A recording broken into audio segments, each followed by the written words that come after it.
నమస్తే రైతు ప్రయోగశాల సమర్పించు పసిడి పంటలు కార్యక్రమానికి స్వాగతం. పసిడి పంటలు కార్యక్రమాన్ని విశేషంగా ఆదరిస్తున్న రైతాంగానికి అభినందనలు. ఈ రోజు పసిడి పంటలు కార్యక్రమంలో ఆర్గానిక్ బయో ఫెర్టిలైజర్స్ తయారీలో అద్భుతంగా రాణిస్తున్న జీవన ఎరువుల్ని రైతులకి అందిస్తున్న విశ్వ అగ్రోటెక్ వైస్ ప్రెసిడెంట్ పివి రాజు గారు మన స్టూడియోలో అందుబాటులో ఉన్నారు. వారిని అడిగి బయో ఆర్గానిక్ ఎరువుల గురించి వివరంగా తెలుసుకుందాం. నమస్తే పివి రాజు గారు, welcome to prime nine studio sir. So ముందుగా అసలు ఈ బయో ఫెర్టిలైజర్స్ అంటే ఏంటి, వాటి వల్ల ఎటువంటి ఉపయోగం ఉంటుంది? ఈ బయో ఫర్టిలైజర్స్ అంటే జీవ ఎరువులు. జీవ ఎరువులు అంటే ఇది జీవం ఉన్న సూక్ష్మజీవులు అన్నమాట. ఇవి అంటే ఇవి భూమిలో వేసినప్పుడు పంటకు కావాల్సిన పోషకాలని అందించేటట్టు ఉండాలి.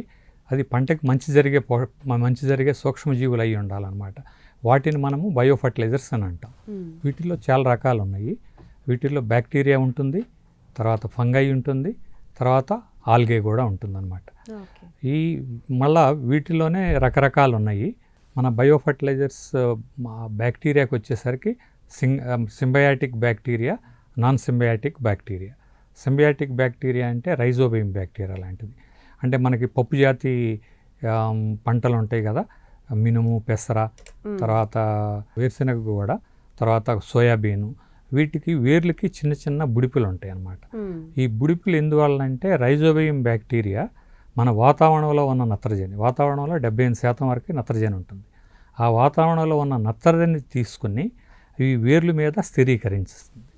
అప్పుడు పంట ఏంటంటే ఆ నత్రజని తీసుకుంటుంది, ఈ బ్యాక్టీరియా వేర్ల మీద జీవనం సాగిస్తుంది అన్నమాట. అంటే రెండు విధాల పంటకి మంచిది, ఆ బ్యాక్టీరియా కూడా దాని మీద బ్రతుకుతుంది. కాబట్టి ఇది సింబయాటిక్ బ్యాక్టీరియా అంటారు. అసలు ఈ బయో ఫెర్టిలైజర్స్ వల్ల భూసారం ఒకటే పెరుగుతుందా, లేక దిగుబడి కూడా పెరిగే అవకాశం? దిగుబడి కూడా పెరుగుతుందండి. వీటిలో ఏంటంటే ముఖ్యంగా ఇప్పుడు బయో ఫర్టిలైజర్స్ వేసినప్పుడు నైట్రోజన్ ఉంది కదా, నైట్రోజన్ అనేది వాతావరణంలో తీసుకుని భూమిలో ఫిక్స్ చేస్తుంది. దానివల్ల మనము కొంతవరకు యూరియా వాడకం తగ్గించుకోవచ్చు. అది కాకుండా కొన్ని bio fertilisers phosphorus solubilising bacteria అని ఉంటుంది. మన రసాయనిక ఎరువులు వేసినప్పుడు ఏమవుతుందంటే అవి పూర్తిగా పంట తీసుకోలేదు. మనం ఒక 100 కిలోలు కనుక డిఏపి కానీ 28 కానీ వేస్తే దాంట్లో ఉన్న భాస్వరం 3వ వంతే అందుతుంది పంటకి, మిగతాదంతా భూమిలో ఫిక్స్ అయిపోతుంది. అంటే భూమిలో ఉన్న అల్యూమినియంతో కానీ ఐరన్తో కానీ కలిసి అది ఐరన్ ఫాస్ఫేట్, అల్యూమినియం ఫాస్ఫేట్ లాగా ఏర్పడుతుంది, జింక్ ఫాస్ఫేటు. అప్పుడు రెండు పంటకు ఉపయోగపడవు. ఈ ఫాస్ఫరస్ సాల్బులైజింగ్ బ్యాక్టీరియా ఏం చేస్తుందంటే దాన్ని అందుబాటులోకి తీసుకొస్తుంది. అంటే పంటకి అందుబాటులో లేని పోషకాన్ని అందుబాటులోకి తీసుకొస్తాయి కొన్ని. అట్లాగే పొటాషియం సాల్బులైజింగ్ బ్యాక్టీరియా. వాటితో పాటు వాటిని అందుబాటులోకి తీసుకురావటమే కాకుండా కొన్ని రకాల హార్మోన్స్ని విడుదల చేస్తాయి. వాటి వల్ల ఏంటంటే అవి గ్రోత్ హార్మోన్స్ అంటారు. అంటే అది జిబర్లిక్ యాసిడ్, ఇండాలిస్టిక్ యాసిడ్, అటువంటివన్నీ కూడా మొక్క బాగా పెరుగుదలకి, తర్వాత మొక్క చక్కగా గ్రీన్ కలర్లో రావటానికి, అట్లాగా అన్నిటికీ పచ్చదనం పెరగటానికి వాటికి కూడా ఉపయోగపడుతుంది. దిగుబడి కూడా ఆల్మోస్ట్ 10% వరకు దిగుబడి పెరగటానికి అవకాశం ఉందన్నమాట మనం కరెక్ట్గా డోస్ వాడినప్పుడు.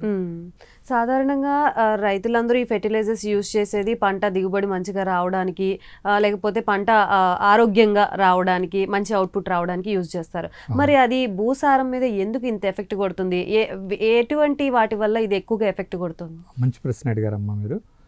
ఏమవుతున్నదంటే మనము స్వాతంత్రం వచ్చిన కొత్తలో మనకి తిండి గింజలు కూడా సరిగ్గా మనకు కావాల్సిన పండించలేకపోయి ఇతర దేశాల మీద ఆధారపడ్డాం. అప్పుడు ఏం జరిగిందంటే మన గ్రీన్ రెవల్యూషన్ అని మీ అందరికీ తెలుసు, హరిత విప్లవం ద్వారా దాని మెయిన్ ఉద్దేశం ఏంటంటే దిగుబడి బాగా పెంచాలి. అంటే బాగా హై ఈల్డింగ్ వెరైటీస్, మంచి దిగుబడి ఇచ్చే విత్తనాలను తయారు చేయటం, కెమికల్ ఫర్టిలైజర్స్ వాడటం, తర్వాత నీటి వసతి పెంచటం. ఈ మూడిటి వల్ల దిగుబడి బాగా పెరిగింది. కానీ ఎప్పుడైతే ఈ 3 వాడటం మొదలుపెట్టి ఈ మన ఆర్గానిక్ ఫర్టిలైజర్స్, బయో ఫర్టిలైజర్స్ ఇవన్నీ మర్చిపోయారు రైతులు, భూమిలో ఉన్న ఆర్గానిక్ కార్బన్ అనేది తగ్గిపోయింది. అంటే మనకు స్వాతంత్రం వచ్చిన కొత్తలో, అంటే సుమారుగా 75 ఏళ్ల క్రితం భూమిలో 1% వరకు, 1% కంటే ఎక్కువ ఆర్గానిక్ కార్బన్ ఉండేది. ఇప్పుడు చూస్తే 0.4, 0.3 ఉంది. అంటే సుమారుగా ఆల్మోస్ట్ 75 నుంచి 80% భూములు ఆర్గానిక్ కార్బన్ తక్కువ శాతం ఉన్నాయి. దానివల్ల ఏంటంటే మనం వేసిన ఎరువు పంట పూర్తిగా తీసుకోలేదు. దానివల్ల ఏంటంటే ఎరువు ఎక్కువ వేయాల్సి వస్తున్నది. ఒకప్పుడు 1 kg ఫర్టిలైజర్ కనుక వాడితే మనకి ఆల్మోస్ట్ ఒక 24 కిలోలు దిగుబడి వచ్చేది. అంటే వరి కానివ్వండి, గోధుమలు కానివ్వండి అట్లాగా. ఇప్పుడు 1 kg ఫర్టిలైజర్ వేస్తామంటే 14-13 కిలోలు కూడా దిగుబడి రావట్లేదు. ఎందుకంటే భూమిలో మారిన పరిస్థితులు, ఆర్గానిక్ కార్బన్ అనేది తగ్గిపోవటం, తర్వాత ఈ బయో ఫర్టిలైజర్స్ అనే ఇవి పాపులేషన్ అంటే జీవ ఎరువులు ఈ నంబర్ అనేది ఈ భూమిలో తగ్గిపోవటం వల్ల ఇట్లా జరుగుతున్నది అనమాట. మనం హరిత విప్లవం వచ్చి చాలా సంవత్సరాలు గడుస్తుంది. మరి ఇన్ని రోజులుగా మనం రసాయనిక ఎరువులు వాడి భూమిని చాలా ఆగం చేసినట్టే మనం చూసుకున్నట్టయితే. మరి దాన్ని మంచిగా చేసుకోవడానికి అసలు ఇంకెన్ని సంవత్సరాలు పడుతుంది అంటారు? అంటే ఇది మంచి ప్రశ్న అడిగారమ్మా మీరు. దీంట్లో ఏంటంటే ముఖ్యంగా చూడాల్సింది ఇక్కడ మనము ఈ రసాయనిక ఎరువు లేకుండా మనము పూర్తిగా వీటి మీద ఆధారపడలేము.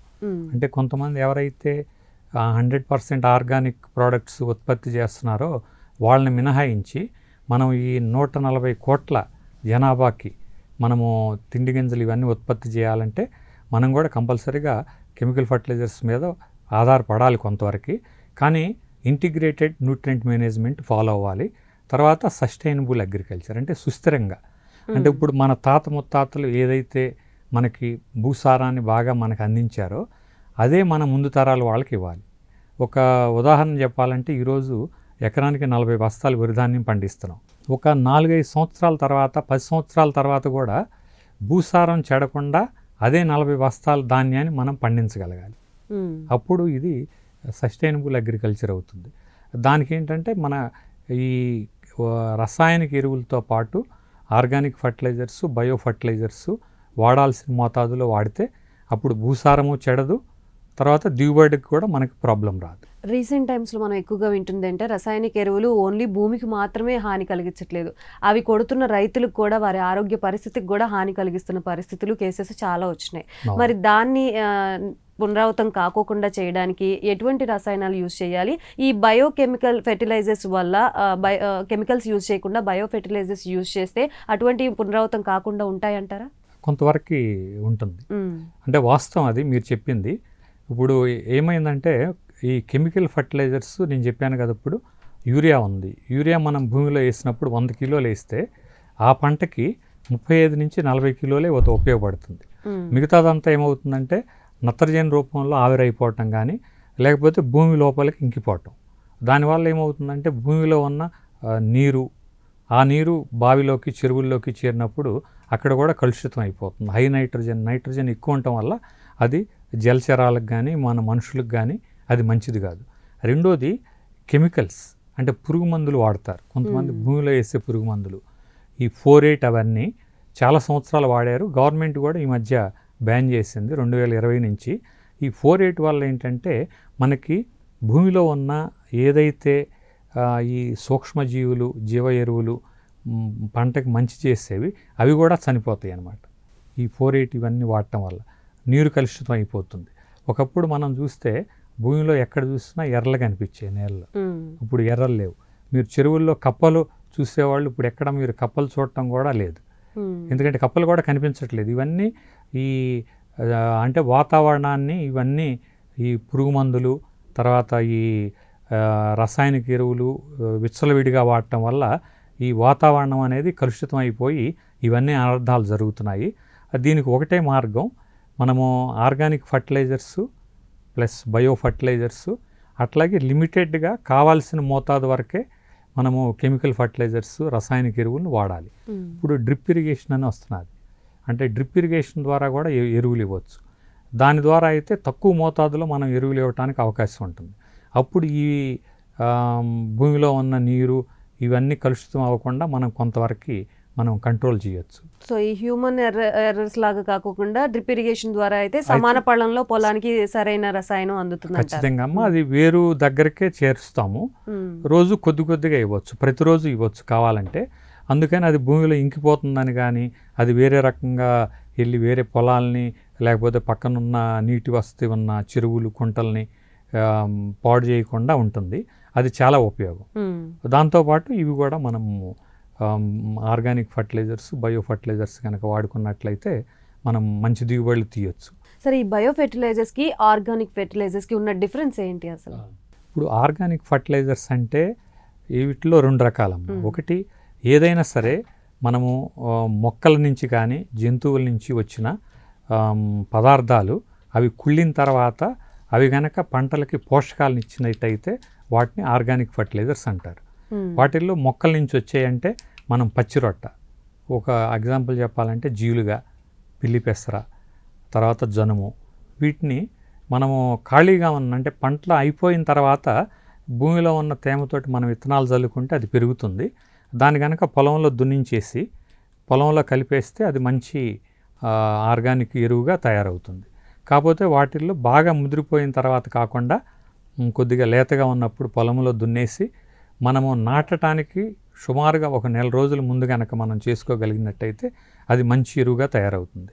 అది కాకుండా ఇప్పుడు పశువుల పేడ, తర్వాత పశువుల ఎరువు, తర్వాత ఇవి ఆర్గానిక్ ఫర్టిలైజర్స్. ఇవి కాకుండా మనకి కాన్సన్ట్రేటెడ్ మెన్యూర్స్ అంటాం. అంటే అవి ఇప్పుడు నీమ్ కేక్ అంటే వేప చెక్క, వేప పిండి అంటారు, గానుగ పిండి అంటారు, తర్వాత ఆముదు పిండి అంటారు. వీటిల్లో పోషకాలు కూడా ఎక్కువ ఉంటాయి. వీటిలో ఇంకొక గుణం ఏంటంటే అది కొద్దిగా న్యాచురల్ పెస్టిసైడ్గా కూడా పనిచేస్తుంది, బయో పెస్టిసైడ్గా. అంటే ఈ ఘాటైన వాసన వల్ల కొన్ని కెమికరేటకాలు దగ్గరికి రావు, అది గుడ్డు పెట్టే దశ అవన్నీ ప్రొలాంగ్ అవుతాయి, కొద్దిగా దాన్ని మనం అరికట్టవచ్చు అనమాట. ఇవి ఆర్గానిక్ ఫర్టిలైజర్స్. వీటిని ఏంటంటే కొద్దిగా ఎక్కువ మోతాదులో వాడాల్సి ఉంటుంది. ఆర్గానిక్ ఫర్టిలైజర్స్లో కూడా కొద్దిగా బయో ఫర్టిలైజర్స్ అంటే జీవ ఎరువులు ఉంటాయి, కానీ వాటి నంబర్ తక్కువ ఉంటుంది. మనం ఈ జీవ ఎరువులను ప్రత్యేకంగా తయారు చేస్తాం. అంటే ఒక రకంగా చెప్పాలంటే మనము ఇనాక్యులేషన్ వాటిని ముందు ల్యాబ్లో తయారు చేసి, ఇనాక్యులం అంటే ప్యూరిటీ చెడకుండా దాంట్లో ఏమీ కలుషితం లేకుండా దాన్ని గ్రో చేస్తారు ఫస్ట్. దాన్ని ఇంక్యుబేషన్ ఛాంబర్లో కొన్ని రోజులు ఉంచితే అది డెవలప్ అవుతుంది నంబర్. ఆ తర్వాత దాన్ని మల్టిప్లై చేస్తాం. అంటే ఒక ఎక్కువ ఏరియాలో ఎక్కువ ట్యాంక్లో తర్వాత మనము కొద్దిగా దానికి కావాల్సిన న్యూట్రిషన్ అది ఇచ్చి వాటర్ అది అండ్ ఆల్మోస్ట్ శుద్ధమైన వాటర్ అన్నమాట, డిస్టిలేషన్ వాటర్ అది కలిపితే ఆ నంబర్ ఇంక్రీజ్ అవుతుంది. అప్పుడు దాన్ని మనము సపరేట్గా ప్యాక్ చేయొచ్చు బాటిల్స్లో. తర్వాత లేకపోతే ఈ ఆర్గానిక్ మెన్యూర్లోనే కలపవచ్చు. ఆర్గానిక్ మెన్యూర్లో కలిపితే దాన్ని బయో ఎన్రిచ్డ్ ఆర్గానిక్ మెన్యూర్ అంటారు. ఇప్పుడు న్యూట్రీ రిచ్ అని చెప్పి విశ్వ అగ్రోటెక్ తయారు చేసేది అటువంటి ఎరువు అనమాట, బయో ఎన్రిచ్డ్ ఆర్గానిక్. సరే, ఈ బయో ఎన్రిచ్ ఆర్గానిక్ దానికి అన్ని రకాల పంటలకి ఉపయోగపడుతుందా? అది కొన్ని పప్పు పంటలకు, వరి పంటలకి ఇలా సపరేట్ ఉంటుందా? లేదండి, ఏ పంటకైనా వేసుకోవచ్చు, ప్రతి పంటకి ఉపయోగపడుతుంది. కాకపోతే కమర్షియల్ క్రాప్స్ కొన్ని ఉంటాయి. ఇప్పుడు మనకి పసుపు ఉంది, అల్లం ఉంది, కొన్ని పంటలు దుంపలు ఏ అయితే ఉన్నాయో వాటికి కొద్దిగా ఎక్కువ మోతాదులో కావాలి. 1 టన్ను వరకు వేసుకోవచ్చు. మామూలు ఎరువుతో పాటు ఇది పసుపు వాటి పంటలకైతే 1 టన్ను వరకు వేసినా ఇబ్బంది ఏం లేదు, చాలా మంచి రిజల్ట్స్ వస్తాయి. తర్వాత మిగతా పంటలు అంటే ఇక్కడ 2 విధాలుగా చూడాలి. ఒకటి పంటకు కావాల్సిన మోతాదు ఎంత, రెండోది రైతు ఎంత పెట్టుబడి పెట్టగలడు. ఇప్పుడు వరి పంట ఉంది, ఇప్పుడు పసుపు అంత ఆదాయం రాదు, కాబట్టి దీని మీద కొద్దిగా తక్కువ పెట్టుబడి పెడతారు. దీనికి ఎకరానికి 4 బస్తాలు వేసుకున్నా సరిపోతుంది. అట్లా ప్రతి పంటకి, మిర్చికి ప్రతి పంటకి కావాల్సిందే. ఇది ఏమవుతున్నదంటే ఇప్పుడు రైతులు అందరూ కూడా కలుపు ఎవరు మన కూలీలను పెట్టి తీపించట్లేదు, 90% కలుపు మందులు వాడుతున్నారు. ఎప్పుడైతే ఈ కలుపు మందులు వాడతారో వాటి ప్రభావం మళ్ళీ ఈ జీవ ఎరువుల మీద ఉంటుంది. అంటే భూమిలో ఉన్న జీవ ఎరువులు ఇదివరకు 1 గ్రాముకి భూమిలో లక్షల్లో ఉండేవి, ఇప్పుడు వేలల్లోకి, వందల్లోకి వచ్చేసినాయి.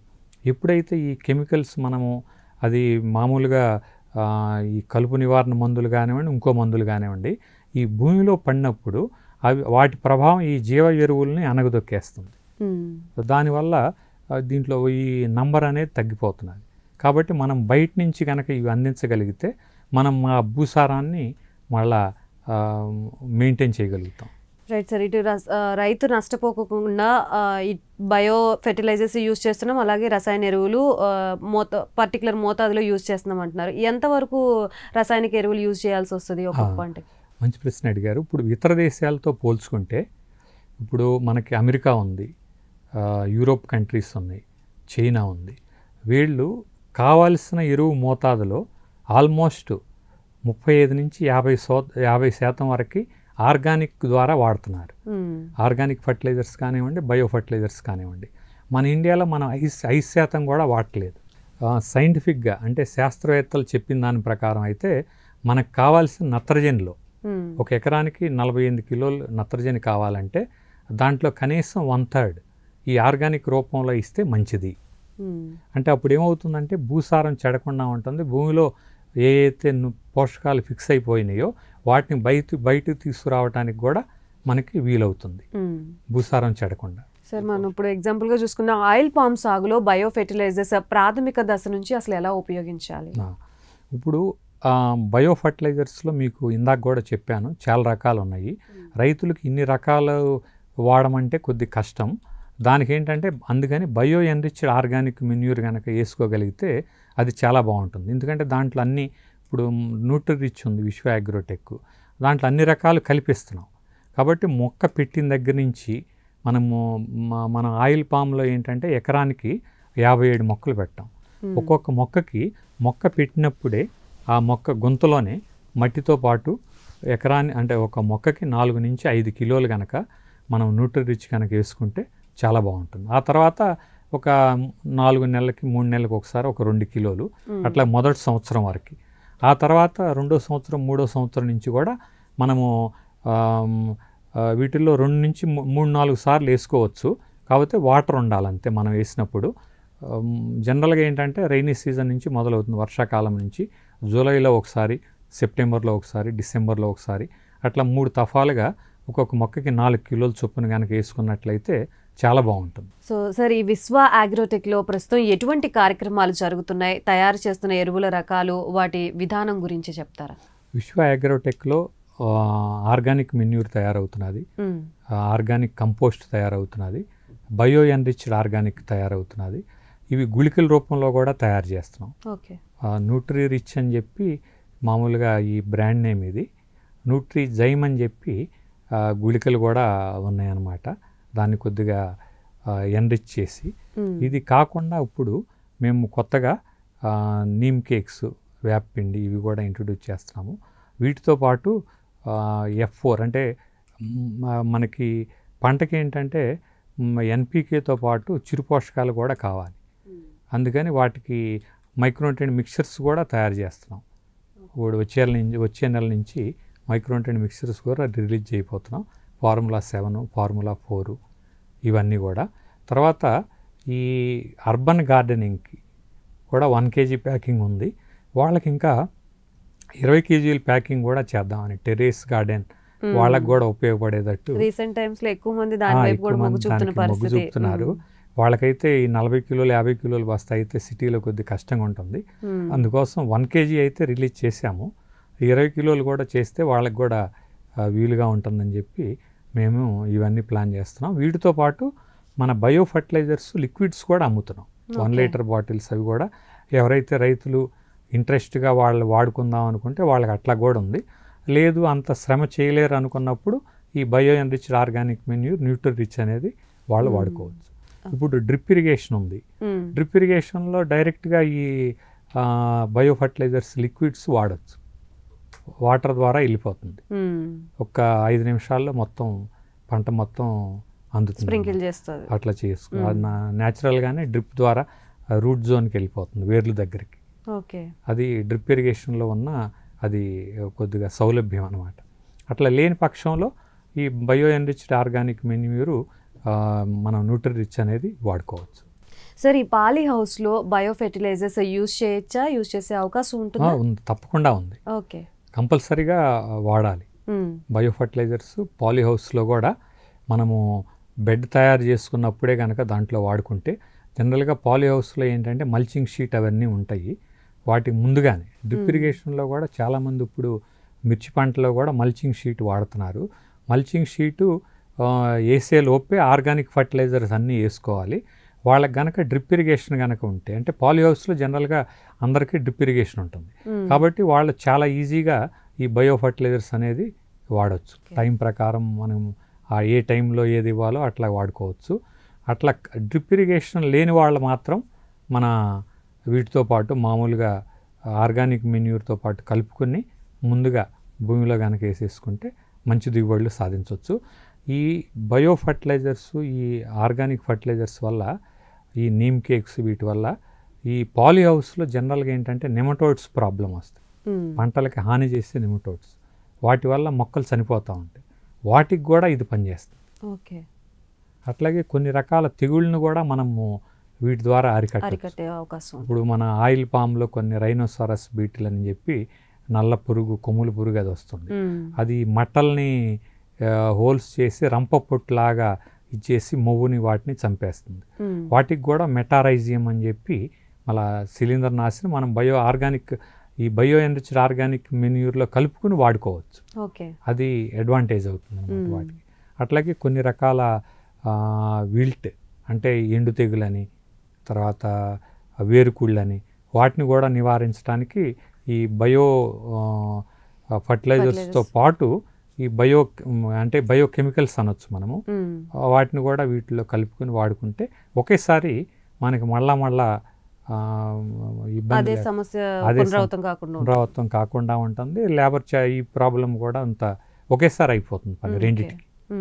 సరే, మీరు తయారు చేస్తున్న ఆర్గానిక్ ఎరువులు ఏ పంటల్లో ఎలా వాడాలి, ప్రాథమిక దశ నుంచి వాటి వాడే విధానం తెలియదు. మీరు ఇందాక అన్నట్టుగా రైతులకి ఇది వాడాలి అది వాడాలి అని అంటే తొందరగా బుర్రకెక్కని పరిస్థితి కొంతమందికి. సో అటువంటి వారి కోసం మీరు ఇది మొదటి దశ నుంచి అసలు ఎలా చేస్తారు, ఏంటి? అంటే ఏదైనా సరే, ఇప్పుడు వరి, మొక్కజొన్న ఈ పంటలు ఉన్నాయి, మనం విత్తనం వేసుకునే ముందే ఇవి వాడుకోవాలి. అంటే ఆఖరి దుక్కులో కానీ లేకపోతే విత్తనం పెట్టడానికి ముందు కానీ చల్లేసుకుని ఒక దుక్కి దున్నేస్తే పూర్తిగా ఇది కలిసిపోతుంది భూమిలో. అది దానివల్ల బాగా ఉపయోగం ఉంటుంది. ఎప్పుడైనా సరే, అంటే ఇప్పుడు ఎకరానికి కనీసం ఒక 4 బస్తాలు వేసుకోగలిగితే వరిలో కానీ మొక్కజొన్నలో కానీ వీటిల్లో ఉపయోగం ఉంటుంది. అంత పెట్టుబడి పెట్టలేని వాళ్ళు కనీసం ఒక 2 బస్తాలు వేసినా సరే ఉపయోగం ఉంటుంది బయో ఎన్రిచ్డ్ ఆర్గానిక్ మెన్యూర్.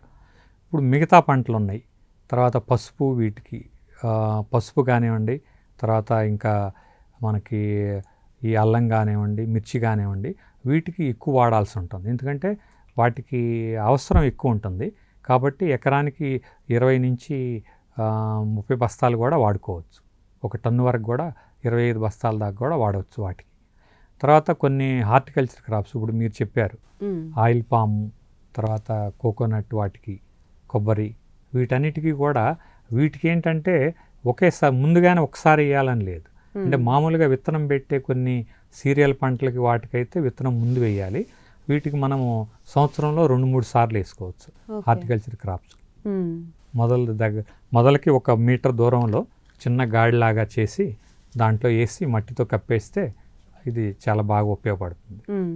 ఇప్పుడు మీరు చెప్తున్న ఆర్గానిక్ బయో ఎరువుల ప్రభావం ఎందుకు రైతుల దగ్గరికి వెళ్ళలేకపోతుంది అనేది మనం డిస్కస్ చేసాం ఇందాక. అసలు దీన్ని పెంచే ప్రయత్నం చేస్తుందా విశ్వ అగ్రోటెక్? చేస్తున్న కృషి ఏంటి దాని మీద? ఇప్పుడు ఏంటంటే మనము గవర్నమెంట్ కూడా, ఇప్పుడు సెంట్రల్ గవర్నమెంట్ కానివ్వండి, స్టేట్ గవర్నమెంట్ కానివ్వండి, వాళ్ళు కూడా ప్రమోట్ చేస్తున్నారు. విశ్వ అగ్రోటెక్ ఏం చేస్తున్నదంటే, మనము ఈ రైతులను తీసుకొచ్చి మా ఫ్యాక్టరీ దగ్గర కొంతమందికి ట్రైనింగ్ ఇస్తున్నాం. అట్లాగే రైతు పొలాల్లో కొంతమంది ప్రోగ్రెసివ్ ఫార్మర్స్ ఉంటారు, వాళ్ళ దగ్గరికి వెళ్ళి వాళ్ళకి డిమాన్స్ట్రేషన్స్ ఇస్తున్నాం. తర్వాత మన డిపార్ట్మెంట్ అగ్రికల్చర్ ఆఫీసర్స్ వాళ్ళ హెల్ప్ తీసుకుని కొంతమందిని ప్రతి గ్రామంలో కొంతమందిని ఐడెంటిఫై చేయటం అన్నమాట. వాళ్ళు ఎవరైతే అక్కడ ఉన్నారో రైతులు బాగా ప్రోగ్రెసివ్ ఫార్మర్సు, వాళ్ళకి డిమాన్స్ట్రేషన్ ఫ్రీగా ఇస్తాం. కొంతమందికి ఏంటంటే ఇప్పుడు మేము ఏం చేస్తున్నామంటే ఈ సంవత్సరం కొంతమంది రైతులకి కొన్ని విలేజెస్లో ఎవరైతే ప్రోగ్రెసివ్ ఫార్మర్స్ ఉంటారో వాళ్ళకి సగం రేటుకి, ఇప్పుడు 2 బస్తాలు 1 బస్తా రేటుకి 2 బస్తాలు ఇవ్వటం. వాటి వల్ల ఏంటంటే వాళ్ళకి ఒక అవగాహన అనేది వస్తుంది. ఒకసారి వాడితే వాళ్ళు తెలుసుకుంటారు. ఏదైనా సీయింగ్ ఈజ్ బిలీవింగ్ అని ప్రత్యక్షంగా చూస్తే కానీ వాళ్ళు దాన్ని అవగాహన చేసుకోలేరు. అట్లా చేస్తున్నాము. దాంతోపాటు ఏం చేస్తున్నామంటే మేము డైరెక్ట్గా అమ్మటమే కాకుండా ఇప్పుడు మన తెలంగాణ మార్క్ఫెడ్ ఉంది, మార్క్ఫెడ్కి కూడా మేము ఇస్తున్నాం వాళ్ళ ఓన్ బ్రాండ్లో, మార్క్ఫెడ్ గోల్డ్ అని చెప్పి. అట్లాగే కొన్ని పెద్ద కంపెనీలకు కూడా మేము సరఫరా చేస్తున్నాం వాళ్ళ సొంత బ్రాండ్ల్లో. కాబట్టి రైతుల దగ్గర ఎక్కువ మందికి చేరాలనే ఉద్దేశంతో ఇట్లా చేస్తున్నాం. తర్వాత మీ మీడియా వాళ్ళ సపోర్ట్, ముఖ్యంగా మీడియా సపోర్ట్ కనుక ఉంటే ఎక్కువ మందికి ఇప్పుడున్న పరిస్థితులను బట్టి ఎక్కువ మందికి చేరటానికి అవకాశం ఉంటుంది. మన ఈ కార్యక్రమం ద్వారా రైతులకు ఎంతో అవగాహన ఇస్తున్నాము. మరి వాళ్ళు నమ్మి మీ దగ్గరికి వచ్చి చూడాలి, అబ్జర్వ్ చేయాలి, డైరెక్ట్గా మీరు అన్నట్టుగా డైరెక్ట్గా చూసిందంటే నమ్ముతారు ఎక్కువగా. సో అలా చూడాలన్నా లేకపోతే మిమ్మల్ని సంప్రదించాలన్నా మీ ఫోన్ నెంబరు, అడ్రస్ అయి చెప్తారు. రావచ్చండి. ఇది ఫ్యాక్టరీ విశ్వ అగ్రోటెక్ రాంపూర్ విలేజ్, డిచ్చిపల్లి మండలంలో ఉంది. అంటే నిజామాబాద్కు ఒక 20 కిలోమీటర్లు. మా సిఇఓ గారు సుభాష్ బైరా గారు, ఆయన 14 సంవత్సరాల క్రితం ఇది స్థాపించారు. ముందుగా ఈ షీప్ గోట్ ఫాము అంటే హైబ్రిడ్ గోట్ షీప్ ఫామ్తో మొదలుపెట్టి దీన్ని ఇట్లా డెవలప్ చేశారు. అక్కడ రావాలంటే నేను ఒక నంబర్ చెప్తాను, అక్కడికి మన ఫోన్ నెంబర్ ఇది నోట్ చేసుకోండి. 9963 86